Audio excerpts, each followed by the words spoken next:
Prenez place. Alors ce matin, dans la conférence qu'on avait, non pas maintenant avec les sportifs, mais juste avant, il y avait cette problématique de recrutement, de formation. C'était les métiers de la santé. Il y avait besoin de formation justement pour rééquiper, pour innover, pour rayonner, pour la souveraineté aussi. Ça reste une problématique dans cette industrie française qui reste quand même assez dynamique. Ça reste l'une des étapes les plus faibles. C'est une problématique majeure pour nous parce que donc on dirige des écoles d'ingénieurs. L'industrie a besoin d'ingénieurs. On a aujourd'hui en France un modèle de formation qui commence par des études très scientifiques. Jusqu'au bac ou jusqu'à après la prépa. Moi, aux arts et métiers, on recrute surtout après une prépa. Et aujourd'hui, on constate une certaine désaffection pour les sciences, pour la technologie, en particulier du côté des jeunes femmes, en particulier des jeunes issus de milieux moins favorisés. Et donc aujourd'hui, on a... Où est le problème? Le problème, c'est quoi? C'est le recrutement, comme vous dites, vous, c'est après... Où est le problème? C'est plus complexe que ça. C'est plutôt culturel en France en ce moment. On a des jeunes femmes qu'on ne pousse pas vers les sciences alors qu'elles y réussissent mieux que les garçons. On a des métiers scientifiques qui sont peu visibles dans la culture française. Est-ce que vous avez déjà vu un ingénieur dans un film d'amour ou dans un film d'aventure? Non, voilà, en France, ça n'existe pas. Donc il n'y a aucun rôle modèle sur lequel se projeter. Donc c'est essentiellement, est-ce que l'environnement familial vous pousse à faire ces études-là, qui sont perçues comme étant des études engageantes, parce qu'il y a beaucoup de maths, parce qu'il y a beaucoup de physique au début, parce qu'il faut comprendre comment fonctionne la matière, comment fonctionne le monde. Donc on a aujourd'hui un faible flux qui se maintient, on va dire, en ce moment plus ou moins bien. On a eu un peu peur de la réforme du bac, mais finalement bon. Et à la sortie de nos écoles, une demande toujours plus grande des métiers de l'industrie, mais pas que. Voilà, aussi de beaucoup d'autres métiers. Frédéric, il faudrait faire une série Netflix sur les ingénieurs? Alors ça pourrait aider, parce que je rejoins complètement ce que disait Laurent. La question des imaginaires est majeure en France. Nous évoquions justement d'entrée sur scène les entreprises préférées des jeunes diplômés des grandes écoles françaises. Eh bien, Google, qui était un modèle qui a tenu le podium pendant quelques années, est aujourd'hui dépassé, en France en particulier, par les industries du luxe. Ce qui est désirable aujourd'hui dans le fonds culturel français, et ce en quoi la France réussit remarquablement, c'est l'industrialisation de cette industrie traditionnelle, enfin par exemple de ces pratiques traditionnelles qui étaient l'artisanat. Et aujourd'hui, où nous réussissons remarquablement, eh bien, le LVMH, L'Oréal, par exemple, sont des entreprises visibles, y compris des ingénieurs, et désirables, plus encore que l'aéronautique, qui a longtemps porté l'aéronautique et le spatial, parce qu'il y a un imaginaire derrière, étaient des secteurs extrêmement désirables. Il y a peu d'imaginaire sur l'industrie, il faut l'admettre. Alors, qu'est-ce qu'il faudrait faire? Il faudrait mieux communiquer, parce que, écoutez, moi je vois dans ce salon, c'est pas du tout l'usine des temps modernes, quoi. On est sur presque des jeux vidéo pour les machines. Bien sûr. Ce qui est très attractif pour les jeunes. Qu'est-ce qu'il y a? Vous n'êtes pas... Il y a une question de communication, clairement. C'est-à-dire qu'une des difficultés aussi, c'est que quand on est collégien ou lycéen, aller avec une classe visiter une entreprise industrielle, c'est compliqué, parce qu'il y a des normes de sécurité. On ne peut plus faire visiter à un groupe de 40 jeunes une entreprise qui est en activité, donc c'est difficile de la montrer. C'est pour ça que tout ce qui peut être dans la culture autour est extrêmement important. Et puis, il y a sans doute aussi, voilà, il y a cet imaginaire un peu ancien sur l'industrie qui est sale, l'industrie qui est avilissante pour les femmes et les hommes. Donc il y a ces éléments-là qu'il faut vraiment changer auprès des plus jeunes.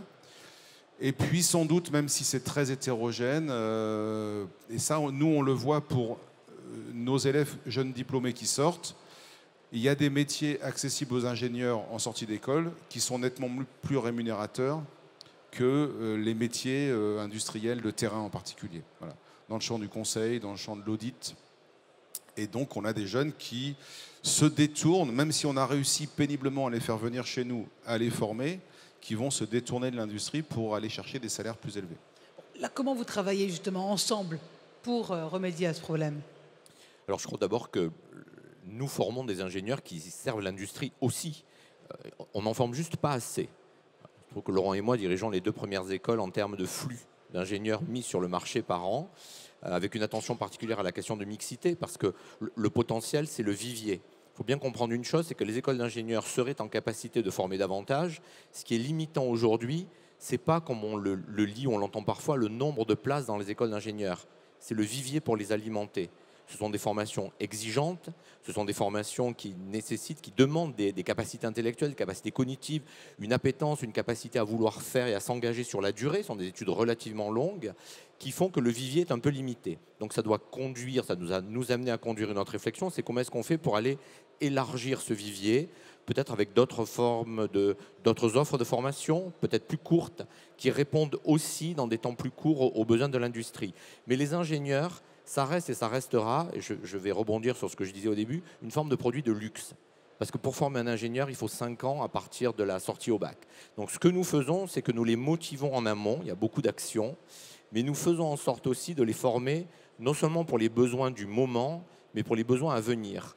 Et aujourd'hui, l'un des éléments de forte attractivité pour les carrières industrielles, c'est la capacité à participer à la transformation des entreprises industrielles face aux enjeux socio-écologiques, face aux défis climatiques, face à ce besoin où aussi le numérique qui fait une irruption fracassante dans absolument tous les secteurs amène à repenser totalement les chaînes de valeur, les chaînes de fabrication, les process.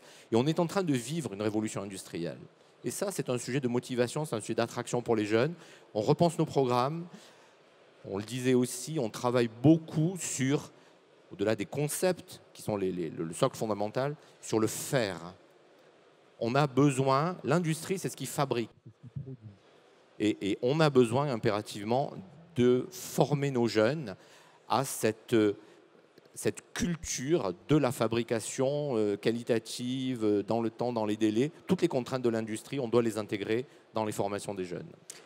Et puis ce qu'on fait ensemble, c'est on est présent sur un salon comme ça. On est les 2 seules écoles présentes. Alors il y a l'Institut Mines Télécom qui a un petit stand aussi. On vient avec nos étudiants. Il y a derrière vous des élèves des arts et métiers en uniforme. Je crois que vous allez les recevoir après. Et on les envoie dans des lycées, dans des collèges. On s'appuie aussi sur nos réseaux d'alumni qui sont partout en France, donc ils peuvent aussi aller faire la promotion des métiers de l'ingénieur. Et puis on est aussi partenaire d'une association qui existe depuis 20 ans, qui s'appelle Elle Bouge, qui envoie des femmes ingénieurs et des étudiantes ingénieurs dans les lycées, dans les collèges, pour parler à des jeunes femmes de ce que sont leurs études, ce que sont leurs métiers.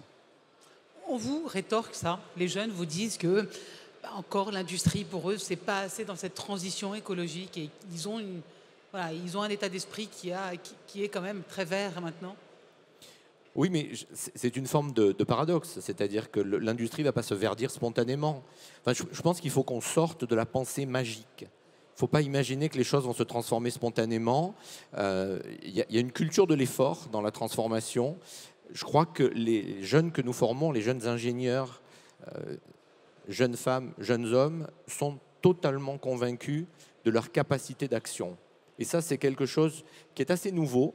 C'est un élément de motivation. Alors, on a beaucoup parlé, et on est quand même sur des mythes. On parle beaucoup de communication.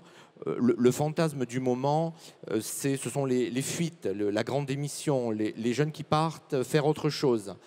Je suis désolé de dire que l'élevage de chèvres dans le Larzac a toujours eu un flux venant des écoles d'ingénieurs et ça fait 50 ans. Et ce n'est pas pour autant que ça dépeuple les promotions que nous sortons pour aller alimenter les entreprises et l'industrie. Donc, on est plutôt dans une phase où on a des jeunes motivés pour accompagner les entreprises dans leur transformation et nous les formons avec les compétences nécessaires, avec le niveau d'analyse nécessaire pour accompagner la transformation, en particulier des industries. Et je confirme qu'il y a des mythes sur l'industrie qui pollue, l'industrie dans laquelle il n'est pas agréable de travailler. Une grosse partie de l'industrie française, c'est aussi les transports, donc l'impact carbone des transports. Et puis un mythe comme quoi les industriels s'en foutent. Voilà. Et donc, ce n'est pas la peine d'aller dans ces entreprises-là parce que de toute façon, on n'en tirera rien. Ce qui n'est pas vrai, parce qu'on le voit ici. Ce qui n'est pas vrai. Donc, c'est pour ça qu'un de nos rôles aussi, dans la formation, c'est d'avoir à nos côtés des industriels. Vous allez en recevoir un après avec qui on travaille, pour qu'effectivement l'industrie soit dans l'environnement de formation, pour qu'ils aient la vraie parole des gens qui ont des objectifs clairs en termes de décarbonation qui sont très sensibles aux questions environnementales. Et nous, on est des profs, donc les profs et les parents qui disent des choses, ça n'a pas beaucoup de valeur. Donc avoir des industriels qui puissent venir exprimer ce qu'ils pensent et ce que sont leurs souhaits, c'est fondamental.